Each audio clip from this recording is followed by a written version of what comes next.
Hey man, how are you doing, John? I'm doing great, Jazz. Thanks for taking the time out to have a chat. Great. Thank you for coming. I have John Chen from Umbrella Network with me here today, and we thought that we'd take some time to discuss about what we worked so far. So if you can go on and introduce yourself, please.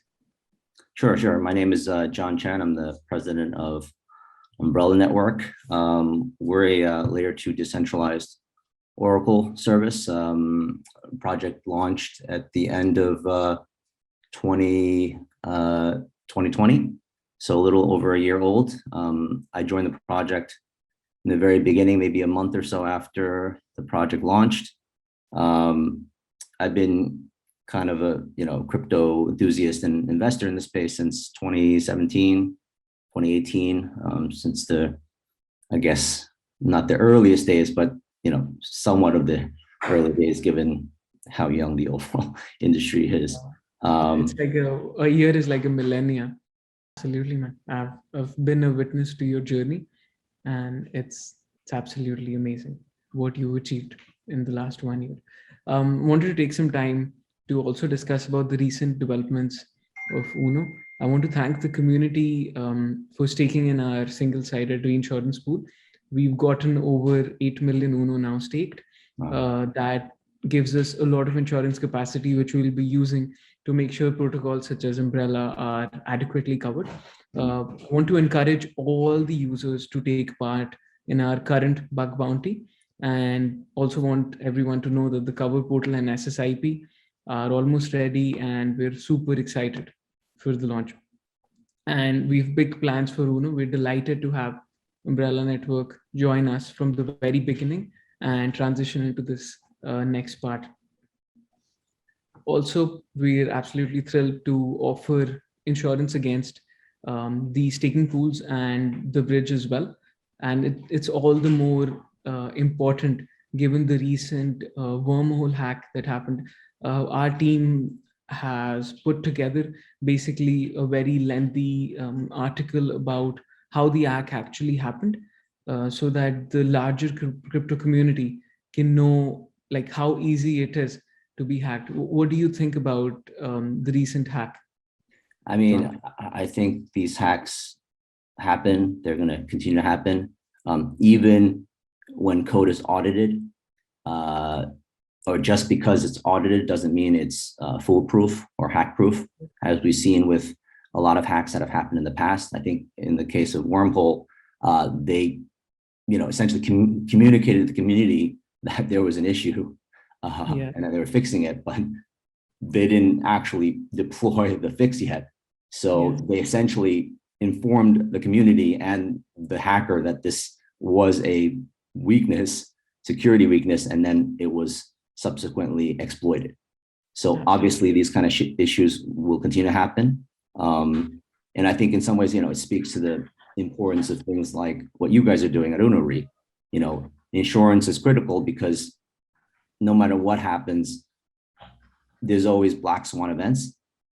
And it's certainly, added security for a community to know that there is some level of protection. I mean, it's the same thing whether, you're insuring your house or your car or your health. I mean, things need to be insured that can potentially be at risk, right? So yeah, this was a big one. I mean, 325 million, it's 120,000 ETH. So I'm sure it's not going to be easy to fix. Not everyone's a white hat hacker that's going to return, the funds. I hope that happens, but these things are going to continue in the industry, especially in these early years as the industry continues to mature.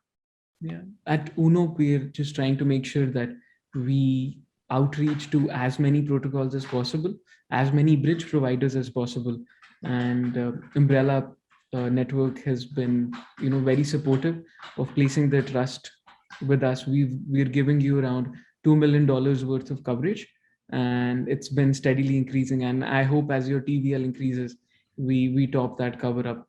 Just would you like to take some time out to discuss about UMB's services, your oracles, and how they're integrated with us and also the wider crypto market?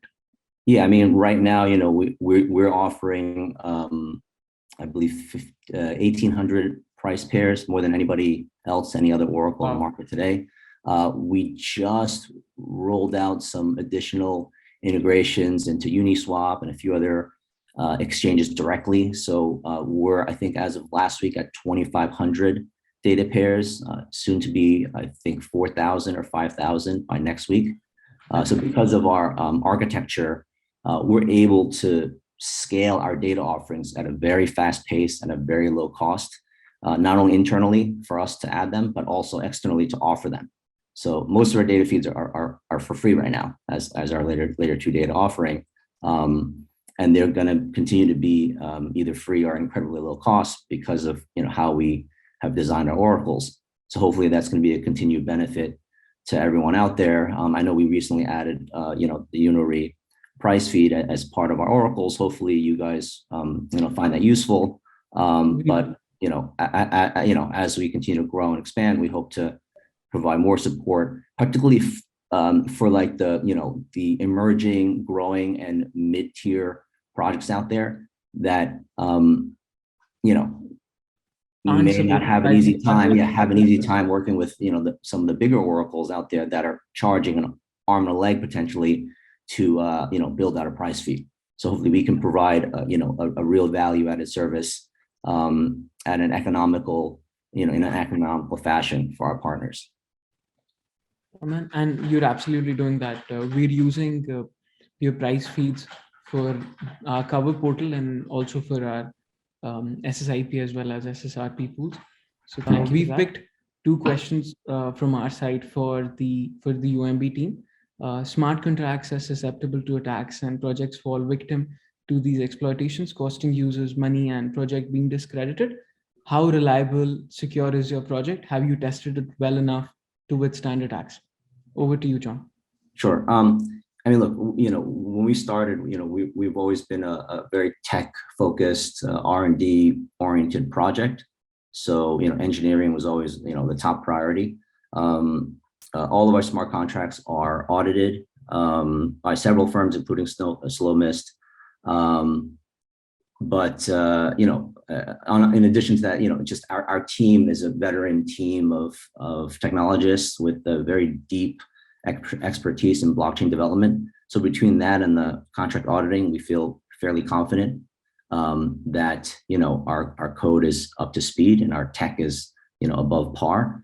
But like you and I have spoken about before, including this wormhole hack, there are black swan events out there.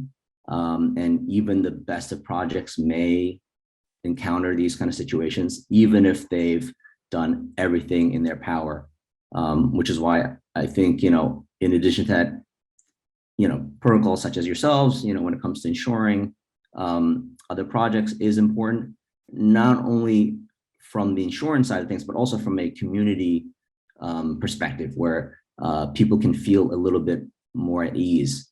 If you're looking at two separate projects and one is insured and one's not, and other things being equal, the insurance obviously, I think, adds an additional layer of protection and kind of, mental comfort or psychological, support for people. So I think, that's all important. So, all things said and done, I think, long answer short, we've done everything that we possibly can, from the auditing and, kind of having a proper, well-versed tech team that knows how to kind of execute and build the tech. And on top of that, we've layered on additional security through, having insurance coverage on our platform to, try and minimize kind of the worry and increase our security as much as possible. From our end, majority of investors are focused on the price of the token in the short term instead of understanding the real value and use case of the project. Could you tell us the benefits for investors to hold in the long term? So the UNO token is the bedrock of the entire UNORI platform. Now, whenever a policy is sold, you need insurance capacity, and the insurance capacity is sourced through staking of the UNO token. So the entire token economic model is built in a way where staking is a very primary and essential component. So when you stake, you provide capacity, and whenever somebody buys insurance, the premium eventually goes to the person who's provided capacity. And we've basically accelerated this entire model by introducing our cover portal, which allows you to insure any asset out there. So you just go connect your wallet, and you pay the premium itself in either the UNO token or one of the stable coins out there. And these stablecoin rewards are then passed on to people who've staked UNO, as it is the bedrock of the cover portal and provides capacity for insurance sales. So that's it from our end. Thank you so much, John, for coming in and taking out some of your time. I hope we do this again someday. Thank Yeah, you. sounds great. Thanks for having me, Jazz. Appreciate it. Bye. Thanks. Take care. Bye.